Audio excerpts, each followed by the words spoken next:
Friends, before starting the story, if you are new to my channel, then please like this video and subscribe to the channel, and also tell me in the comments where you are listening to this story from.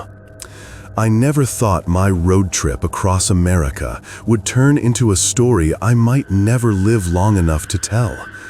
But if you're reading this, it means I managed to put some of it down. My name is Daniel Hayes, 26 years old, born in Ohio, raised on too many horror movies, and convinced nothing in real life could ever be as terrifying as the stuff you see on screen. That changed 3 summers ago when I decided to drive coast to coast from New York to California, alone. It was supposed to be freedom, one car, one man, endless miles of highway, no schedules, no obligations, just me, my old Dodge Charger, and the long American roads. But highways, as I learned, hold more than just asphalt and motels. They hold memory. They hold things that don't belong. And some roads don't let you go.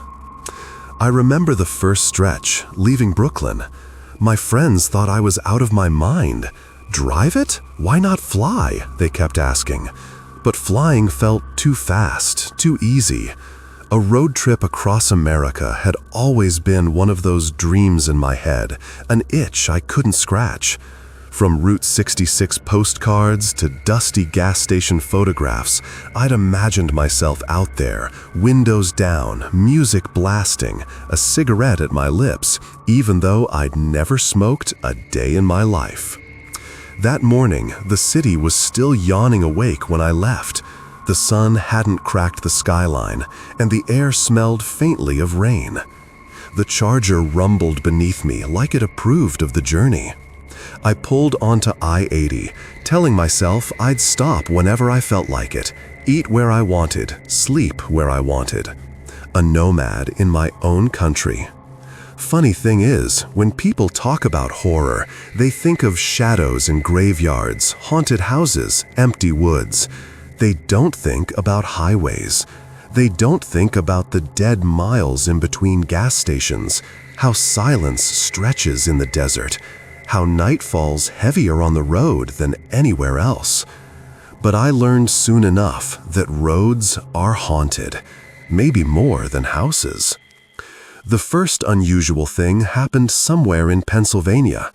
I'd been driving for hours and pulled off at a gas station off I-80, the kind of place that looked frozen in the 70s, peeling paint, a Coke machine that didn't work, metal signs rusted into unreadable slogans. A single attendant sat hunched behind the glass. When I got out to pump gas, the man inside didn't move. He just watched me. At first, I thought he was just bored. Then I noticed him point, not at me, not exactly, at the road behind me. I turned, nothing. Just highway. But when I looked back, he was still pointing, like he'd seen something pass only a few seconds ago. I waved, shouted hello, tried to laugh it off, but the man ducked his head and disappeared into the back. I shrugged, finished filling up, and left. 2 miles later, I saw it. A car. A black Lincoln Continental, maybe 70s or 80s model, just a little too polished for the dusty highway. Its chrome grille gleamed under the sun, and though I was doing 70, it was right behind me. No plates, no driver I could see, just a black shine in the windshield. I changed lanes, it changed lanes. I sped up, it sped up. For 20 minutes it stayed there, hugging my bumper so close I thought it'd ram me. Then, as suddenly as it appeared, it took the next exit and was gone. I laughed it away, told myself it was some asshole messing around. But the silence in the car afterward felt heavier. The music on the radio couldn't fill it. By the time I reached Ohio, I was bone tired. My parents lived 3 hours north of my route, and I'd promised myself I wouldn't visit, that I'd commit to being completely free on the trip. No family obligations, no catching up with old friends. Besides, I didn't want their questions, their hovering. "What are you running from, Danny?" my mom would have asked. And maybe I didn't want to think too hard about that answer. Instead, I pulled into a roadside motel. The sign flickered blue, Bluebird Inn, classic neon nostalgia. The woman at the desk barely looked up when I checked in. "You driving west?" she asked flatly. "Yeah, California." "Huh. People see things driving west," she replied, as though it explained everything. "What kind of things?" I asked, half intrigued, half bored. She just pushed my key across the counter. "Don't pick up hitchhikers. Don't stop for broken cars. You'll be fine." I chuckled. She didn't. That night, lying on the stiff motel bed, I couldn't shake her words. I told myself it was just a small-town woman spooking travelers for fun. Yet when I closed my eyes, I saw the black car again, always just behind me. Road trips blur states together. You stop noticing the borders. Fields roll by, green and gold, and then become gray highways again. Days later, somewhere in Iowa, I pulled into a diner. Americana at its finest, red leather booths, a jukebox, waitresses with weary smiles. The kind of place tourists dream of. As I sat eating my burger, a man slid into the booth across from me without asking. He looked about 40, clean cut, but his clothes were dusty, like he'd walked in from somewhere far off. He didn't introduce himself at first, just stared at my keys on the table. The keychain was an old Route 66 charm I'd picked up years ago. "Driving west?" he said finally. I hesitated before nodding. He leaned in. His voice dropped. "Have you seen it yet?" "What?" "The car. Big, black, follows you, keeps its distance until it doesn't. That one." I froze with a fry halfway to my mouth. "How do you—" He smiled, but it wasn't a kind smile. More like he was relieved, or maybe resigned. "It hunts road travelers, tests them, picks the desperate ones. If you saw it, it's already chosen you." I laughed, uncomfortably loud. "Okay, man, thanks for the campfire story." He leaned closer until I could smell the dust on his coat. "Don't let it pass you. If it gets ahead of you, you'll never come back. They don't tell you that part. Remember, behind you is fine. Beside you is fine. Ahead of you, you're done." I pushed back from the table, paid, left him sitting there. When I turned to glance back through the glass window, he was gone. Not walking to the door. Gone. Out on the road again, every rear-view glance felt heavier. Every shadow behind me stretched too long. Nebraska was where things got darker. By now, I wasn't sleeping properly. The hum of the road was always in my ears, even at rest stops. That night, too exhausted to push further, I pulled into an empty gas station lot and decided to nap in my car. Seemed harmless at the time. I woke to headlights. Not just headlights. The black Lincoln. It sat across the lot, engine idling, though I couldn't hear a thing. Just two beams pinning me through the windshield. My heart seized. I told myself it had to be coincidence, some trucker maybe. But when I squinted, there it was. No plates, no driver. I fumbled to start the charger, engine roaring to life. The Lincoln blinked its headlights once, slow, deliberate. Then, it faded. That's the only way I can put it. Not drove away, not turned off its lights. Faded, like it had never been there. I didn't sleep again that night. This was just the beginning. The deeper west I drove, the stranger and darker things got. The black car wasn't the only thing on those roads.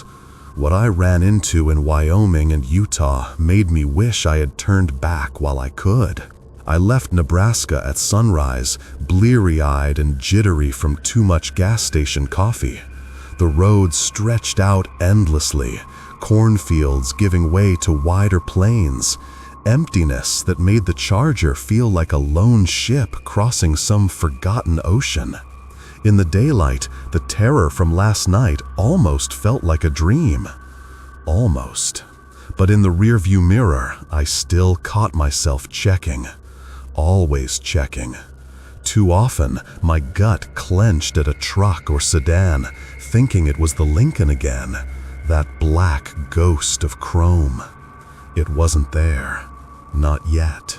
By the time I reached Wyoming, the country had changed into wide open skies and rolling hills. There's a loneliness here, a different kind of silence. The land itself feels older. The gas stations are fewer, the stretches longer.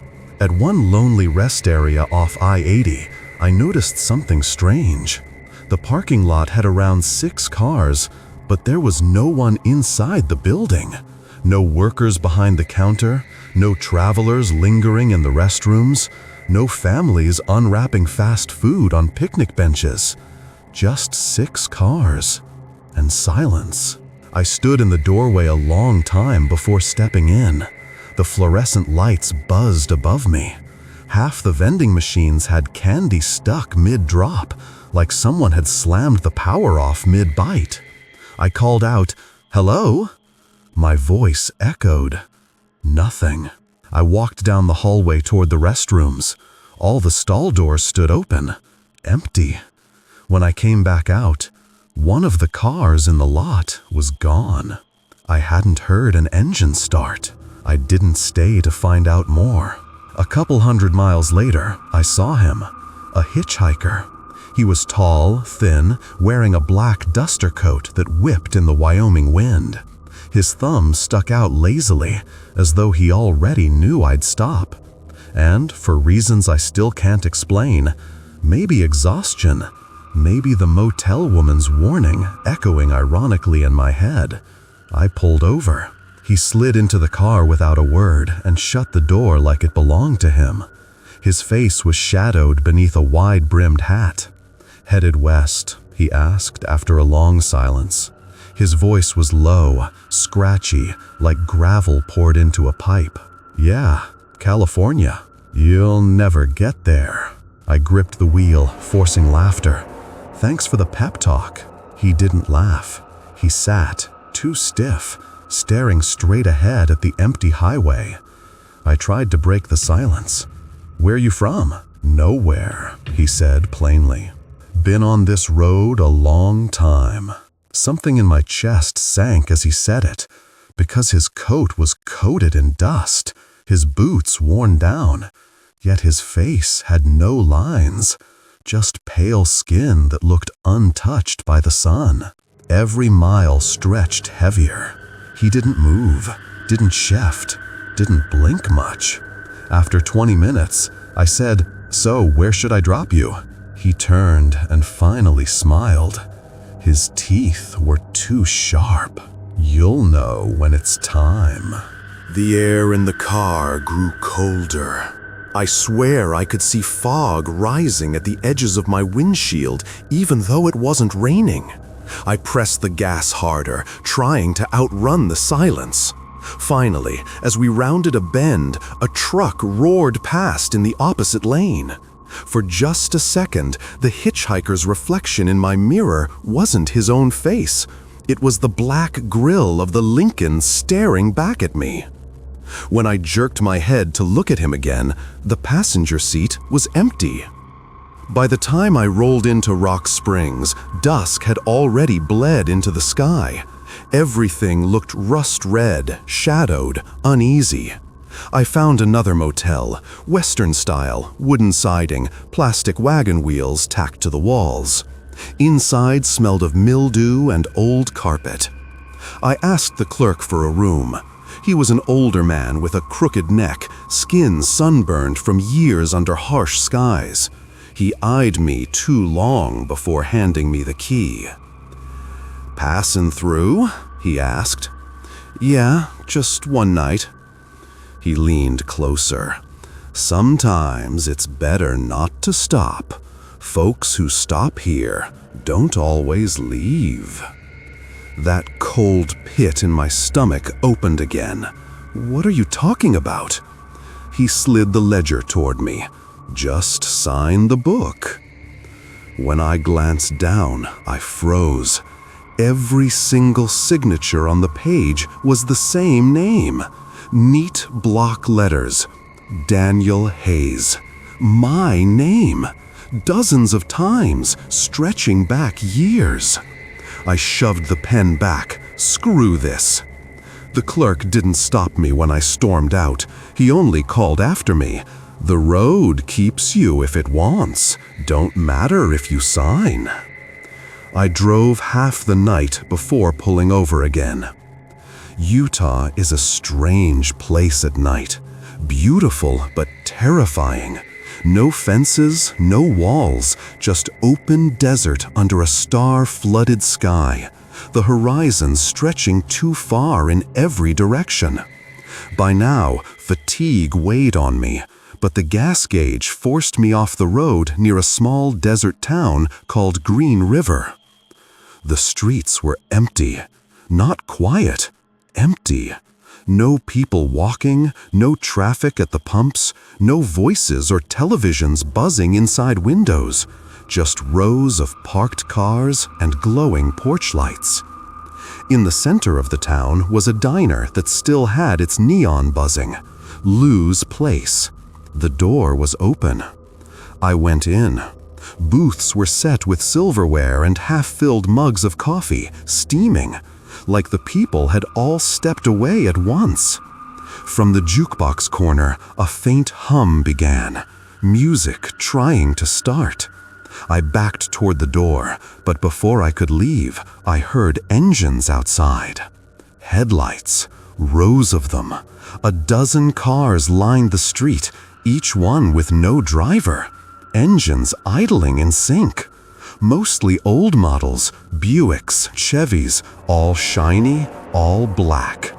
And at the center of them, that same Lincoln, gleaming under the neon diner sign. Its headlights blinked once, twice, then all the others responded, as if they were breathing together. And then they rolled closer. When the cars rolled closer in that empty Utah town, I froze. My nails dug into my palms, trembling as the engines purred in strange unison. It felt less like a group of machines than a pack of predators circling prey.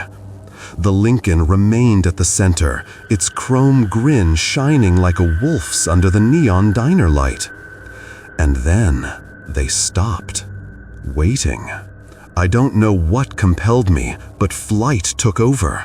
I bolted out the diner door, nearly tripping on the step, and sprinted toward the Charger. The moment my door slammed shut, the pack of cars revved as one. "Start, start, start," I begged, fumbling the keys like a drunk. The Charger roared alive, headlights slicing the ghost-lit street. The Lincoln blinked its lights once. Then all 12 black cars lunged forward.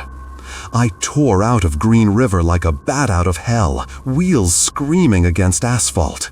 The rearview mirror became a nightmare. Headlights stacked behind me in perfect formation.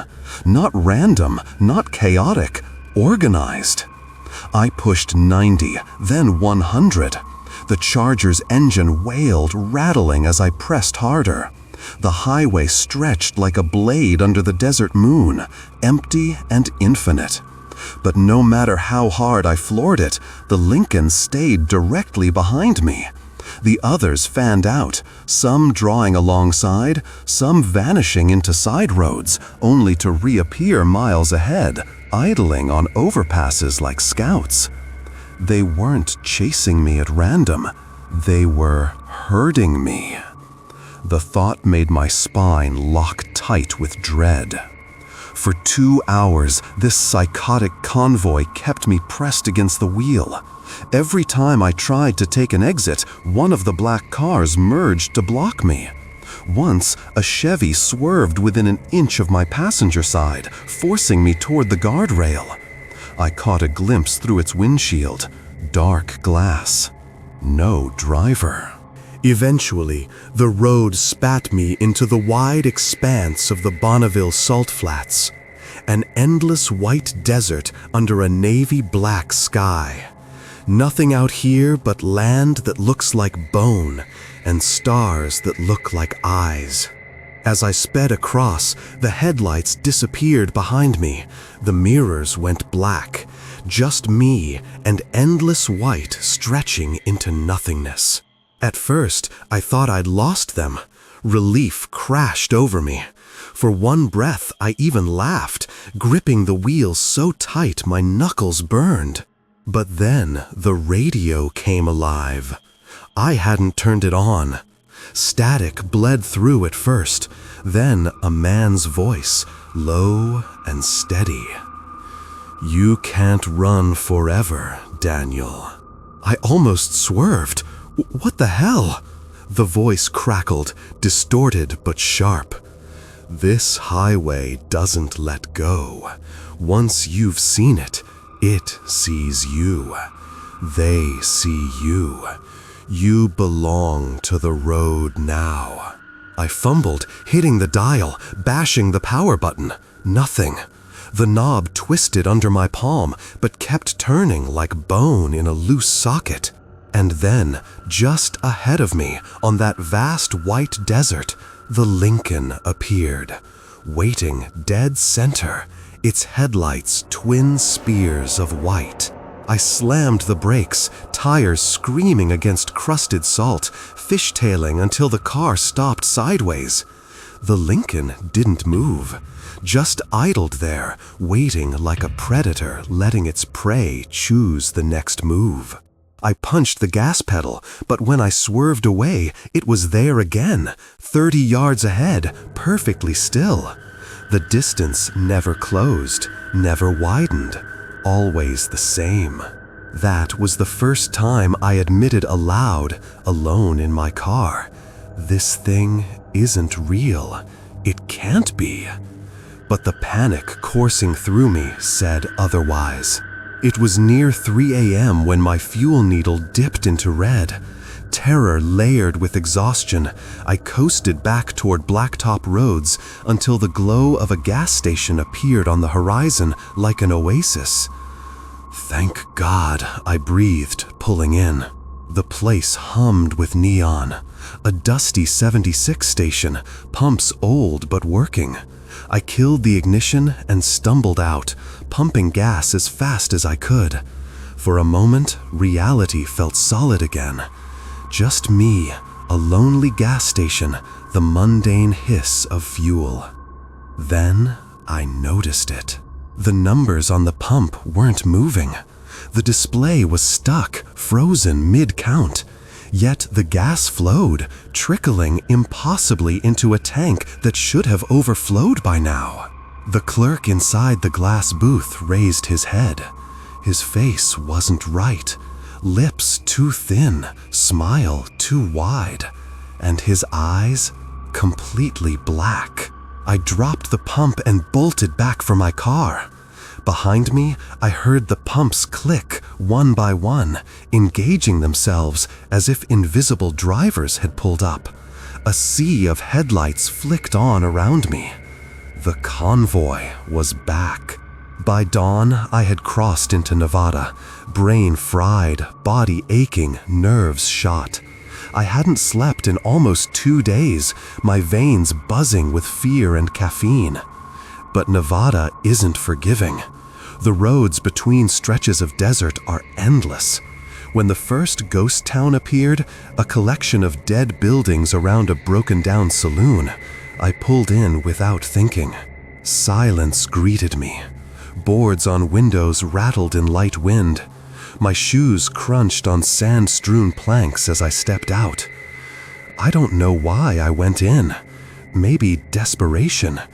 Maybe because anywhere felt safer than the endless open road. Inside the saloon, the air burned with dust. Tables and chairs lay as though abandoned mid-supper, glasses half filled with amber liquid. A piano sat in the corner, some keys missing, its shadow stretching like skeletal fingers. I touched one glass, still wet. Behind me, the piano played a single note. I whipped around. Nothing moved. But my own reflection in the dusty bar mirror wasn't me. It was the black Lincoln parked behind me, its headlights glaring where my eyes should have been. The note grew louder, keys smashed one by one like skeletal hands slamming them. Dishes rattled off tables, the whole saloon roared with invisible noise. I tore out into the desert sunlight. My car sat waiting, but parked beside it, staring like an animal in rest, was the Lincoln. Closer than ever. The Lincoln was closer than ever, not pacing behind me, not taunting from a rearview ghost image, but sitting right beside my Charger in that dead Nevada ghost town. Its chrome panels flashed in the sunlight as if mocking me, daring me to open the door. For a few long minutes, I couldn't move. My hand hovered over the grip of the Charger's door, sweat stinging my eyes, every instinct screaming, "Don't get in, don't you dare get in." But the desert stretched for miles in every direction. My car was the only chance I had. And the Lincoln just waited. Trying not to collapse under the suffocating terror, I shoved myself into the Charger, slammed the locks, and twisted the ignition. The engine roared in complaint, dust coughing from its tailpipe. The Lincoln didn't budge. But when I peeled out of that ghost town, something changed. Something worse than pursuit. It followed, side by side. No more cat and mouse, no more lurking headlights. It was here, a black phantom matching every gear shift, every flicker of my wheel, like it was tethered to me by invisible steel. If you've never driven the stretch of US Route 50 across Nevada, they call it the loneliest road in America. And they're right. Miles of desert nothingness, no towns, no stations, just silence and sun.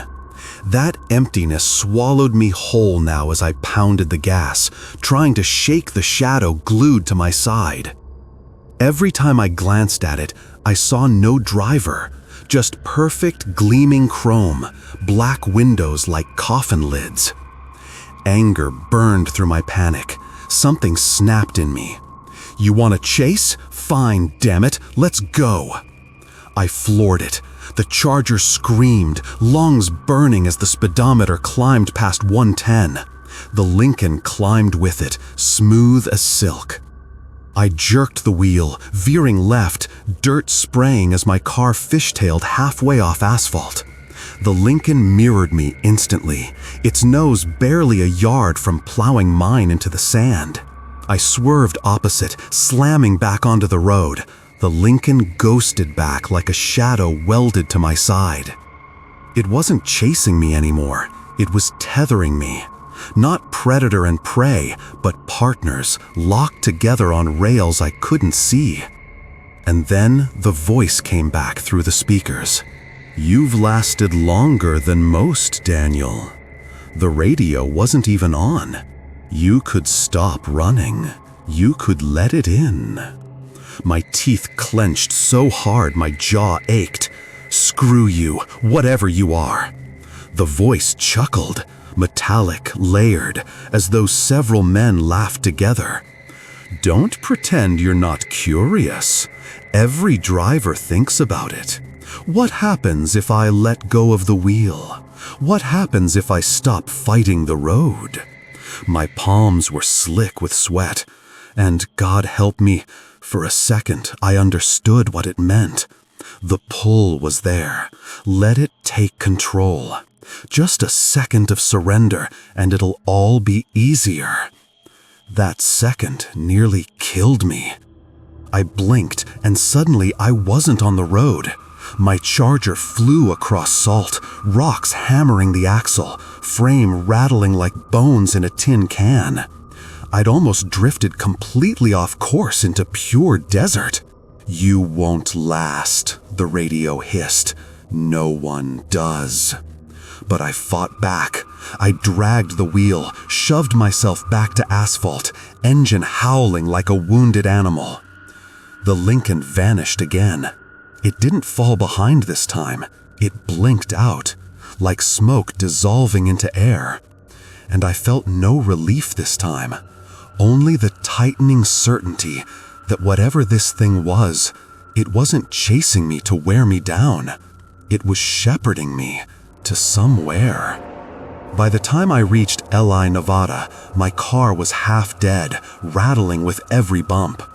I coasted into a lonely Sinclair station, where one mechanic worked outside, wiping grease from his hands. Gray-haired, broad-shouldered, he scanned my Charger with an expression I couldn't read. "Long ride?" he asked. "Too long," I muttered. "You do quick fixes?" He nodded, ducked under the hood, poked around, while I stood there shaking. After a few minutes, he straightened, wiping sweat with his rag. "Not much left in this thing. Surprised it's carried you this far." I forced a laugh. Story of my life. He studied me for a long beat. Then, "You've seen it." My gut dropped. "What?" "The Lincoln. All of them, probably. The highway's pets." My heart slammed against my ribs. "What the hell is it?" He walked closer, eyes grim. "Some call it the driverless one. Been on these roads longer than there's been asphalt. It finds folks who think roads give them freedom. Drifters, runners, people who don't want roots. You think you chose the road, but the road chose you." "That's insane," I whispered. He leaned closer, lowering his voice. "If you want to live, don't let it pass ahead of you, ever. The ones it overtakes, they don't come back. Their cars found, abandoned, with the engine cold, but no driver, no body, nothing. Road swallows them." The words cut through me like glass. I'd heard the same warning before, from the man in that Iowa diner. I backed away. "Why are you telling me this?" "Because," he said, his voice low, "I used to run too. 27 years ago. I've been stuck here ever since, fixing cars I'll never drive again. The road doesn't let go." I lunged into my Charger, his warnings pounding against my skull, and sped towards California as if the state line could save me. Crossing into the Mojave Desert felt like stepping onto another planet. Heat shimmered over the pavement, waves of fire bending the horizon. Distant mountains looked like black teeth. And still, it followed. The Lincoln reappeared as the sun fell behind the desert. Its headlights burned gold now instead of white, shadows stretching across sand like spears. This time, it didn't herd, didn't match. It moved ahead. Wind boomed through my ears as panic overtook me. The mechanic's voice roared in memory, "Don't let it pass ahead." I slammed the pedal, screaming at the Charger until the speedometer begged mercy. But the Lincoln slid forward, inches at a time, slow and steady. "No!" I shrieked. The wheel trembled in my grip, the road curving, asphalt buckling like something alive. I swerved, nearly flipping on a ridge. But the Lincoln floated steady, smooth, sliding further forward, until its grill was a length ahead of mine. That was when the horizon broke. The road simply ended. Asphalt dropped away into infinite dark. Not a canyon, not cliffs, just absence, a jagged edge of the world. The Lincoln surged forward, headlights vanishing over the edge. And in that second, my Charger followed. I don't remember spinning the wheel, don't remember screaming, don't remember kicking pedals that no longer mattered. Only the crash of metal, the shriek of tires, and weightlessness. When I opened my eyes, I realized the Charger sat skewed off the broken road, front two tires dangling over empty oblivion. There was no desert below, no ground, just blackness, an ocean of night yawning forever. The road hadn't ended into a canyon, it had ended into nothing. And there, perched in that nothingness like a stone on a lake, floated the Lincoln. No ground beneath, no logic holding it there. Its headlights burned into me. The radio sparked again, a voice, not mocking now, not layered, just one voice, almost human. Let go, Daniel. The wheel quivered under my palms, the brake pedal pushed against my foot like a heartbeat. Every instinct screamed surrender. That floating void beckoned like peace after years of chaos. But then I remembered. Ohio, my parents, my wasted chance to go north before heading west. I wasn't ready to vanish yet, not into some black highway purgatory. No, I whispered, not today. With a surge of fury, I jammed the wheel and stomped the gas, tilting the Charger hard. The whole frame screamed, but somehow, impossibly, the rear tires caught pavement. I jerked the car back onto real asphalt, lungs shattering with sobs. The void fell away in the mirror, the Lincoln dissolved with it. For the first time in weeks, the highway was empty behind me. I should have turned back. I should have stopped back in Pennsylvania when I first saw that black Lincoln trailing me. Or in Iowa when the strange man leaned across the diner and whispered warnings I laughed off. But horror has its own gravity. Once you're inside its orbit, you don't climb out. You just fall deeper.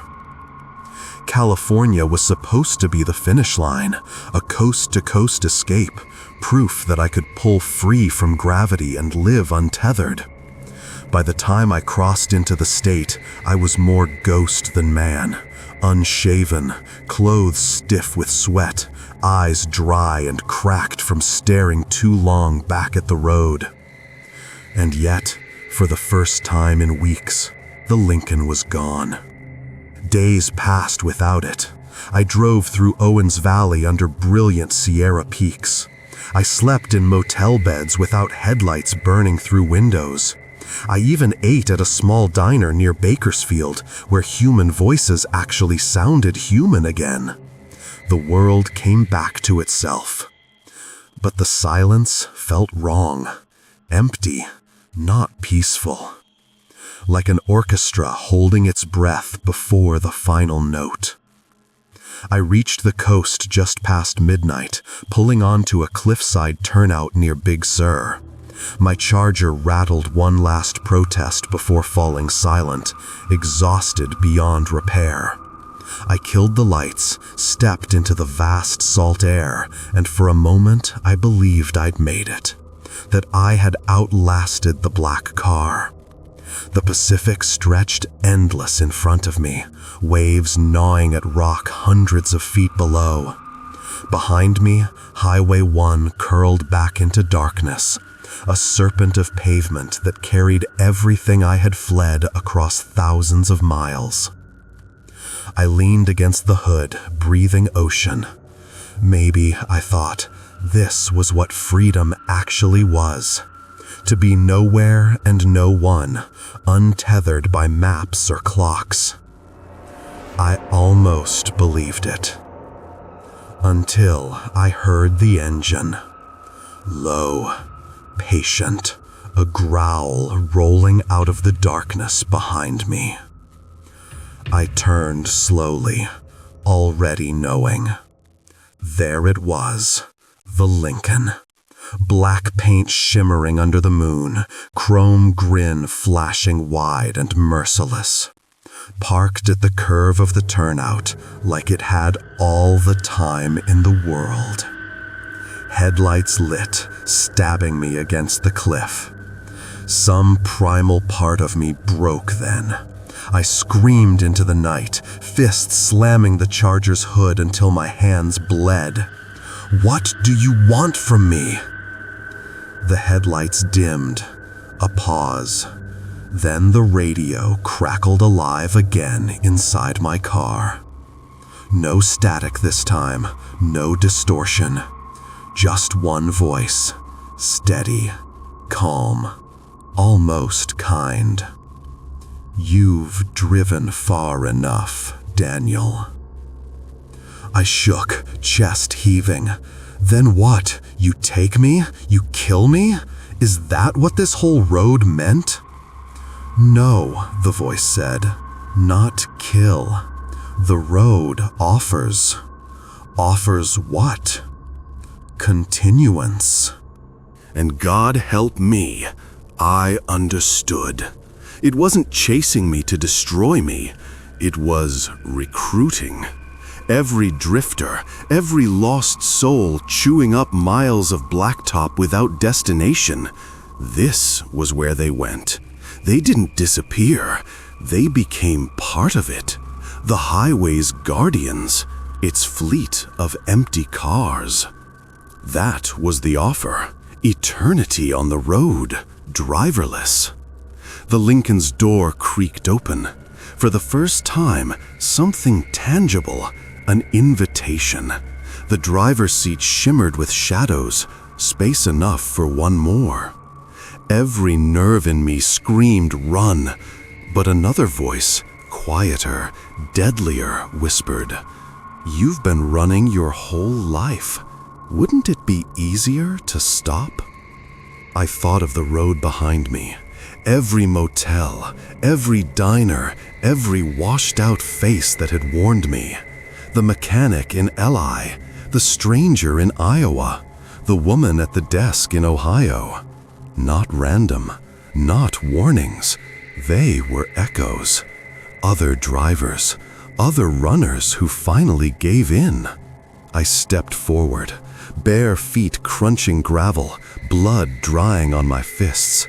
My reflection swam in that black paint as I reached the door. My hand trembled over the handle. And then I saw something. On the Lincoln's windshield, my own reflection. Except it wasn't me. It was older, gaunter, eyes empty, mouth locked in a dead smile. A man who had given up everything except asphalt. I stumbled back, heart pounding like thunder. "No," I hissed, "not me, not yet." The Lincoln's headlights flared, blinding, furious. I spun, scrambled into my Charger, praying it would turn over one last time. By some miracle, the engine coughed to life. I slammed the gas, spun gravel, and roared past the Lincoln, nearly shearing my side mirror against its chrome. For a half second, I felt its fury. Then the night swallowed me again. The chase was different now, angrier. Not herding, not pacing, hunting.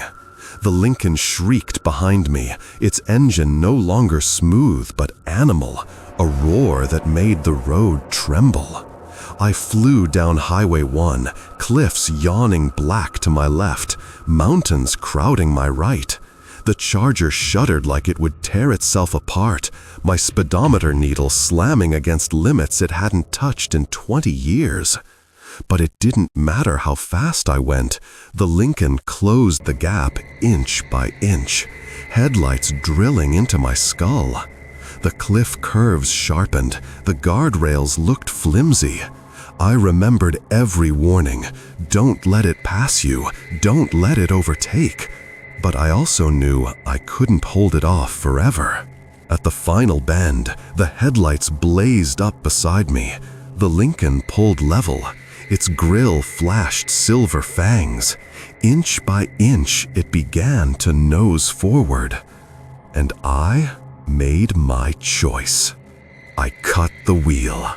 My Charger slammed sideways, scraping guardrail, sparks bleeding into ocean air. The Lincoln swerved, its headlights blazing over me, and then it shot forward across the bend, vanishing around the cliff. For the first time, I let it pass, and the road went silent. When I finally rolled to a stop, smoke hissing from the hood, dawn was seeping over the Pacific. I climbed out, legs jelly, lungs burning. The Lincoln was gone. No headlights, no engine, just miles of empty coastal highway, waves breaking far below. Did I lose it? Did I escape? Or did I just sign something by letting it pass? I don't know. I only know that when I finally reached San Francisco later that day, staggering across the Golden Gate Bridge like a man waking from a coma, the streets seemed full of parked black cars, silent, waiting. And every night since, no matter where I am, I swear I hear it idling just 1 block away. The road isn't done with me. It never is. Because once the highway chooses you, you're never really off it. You're just between miles.